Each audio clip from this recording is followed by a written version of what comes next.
মঈনুদ্দিন খান বাদল।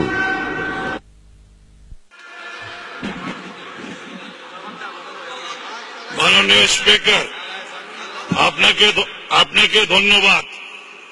তারুণ্যের উন্মাদনা ভালো, কিন্তু অতিরিক্ত উন্মাদনা খারাপ। যারা বক্তব্য রাখে তারা অনেকে ভুলে যান আমরা অনেকে এখানে বেঁচে আছি যারা জিয়াউর রহমানের সাথে একসাথে লড়াই করেছি। মাননীয় স্পিকার, এই সংসদে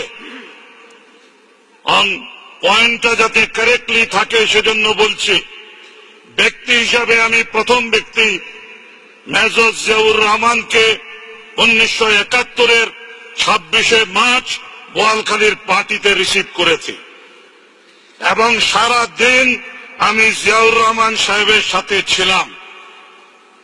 প্রমাণ চান?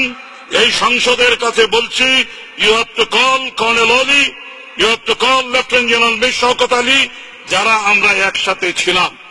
আমি বরঞ্চ সংসদে প্রস্তাব দিচ্ছি, এই বাদানুবাদের দরকার নাই। যারা ওই মুহূর্তে ওই এলাকায় জীবিত ছিল, lieutenant general Mir Shawkat Ali, colonel Oli, Awami League নেতৃবৃন্দ, আমরাও যারা ছিলাম, সবাই একসাথে একত্রিত হতে পারি।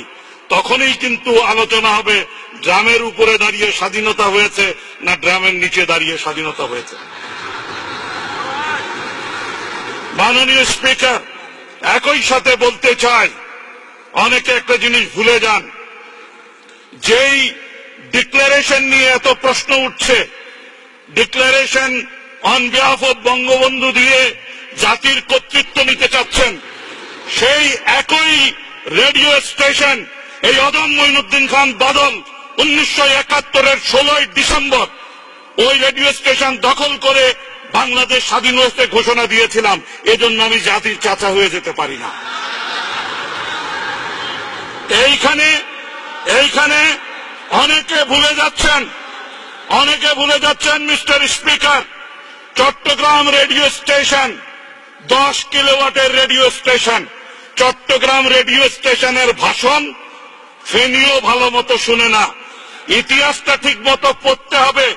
একই সময় সমগ্র বাংলাদেশ বিস্ফোরিত হয়েছিল, সমস্ত উত্তরবঙ্গ বিস্ফোরিত হয়েছিল। বরিশালে মেজর জলিল গর্জে উঠেছিলেন খালেদ মোশাররফ, গর্জে উঠেছিলেন শফিউল্লাহ, গর্জে উঠেছিলেন অন্যান্য প্রান্তের মানুষ। তারা কোন ভাষণটা শুনেছেন? উনাদের বুঝতে হবে সমগ্র বাংলাদেশ একসাথে ফেটে পড়ার পিছনে যেই ব্যক্তির মোহনবাসী সমস্ত বাঙালিকে একত্রিত করেছে, তার নাম উচ্চারণ ব্যতি রেখে ক্রমাগত শ্রদ্ধা এই জাতির অধঃপতন ডেকে এনেছে। সেই কারণে বলতে চাই, আমি অন পয়েন্ট অফ অর্ডারে এই ইস্যু আনতে চাই না। ইফ দেয়ার ইজ টাইম, আমরাও সব কথা বলবো। বাড়াবাড়ি সহ্য বহুদিন করেছি। আপনাকে একটি কথা বলতে চাই, এই বিমানবন্দরের নাম কি? শাহ আমানত বিমানবন্দর ছিল।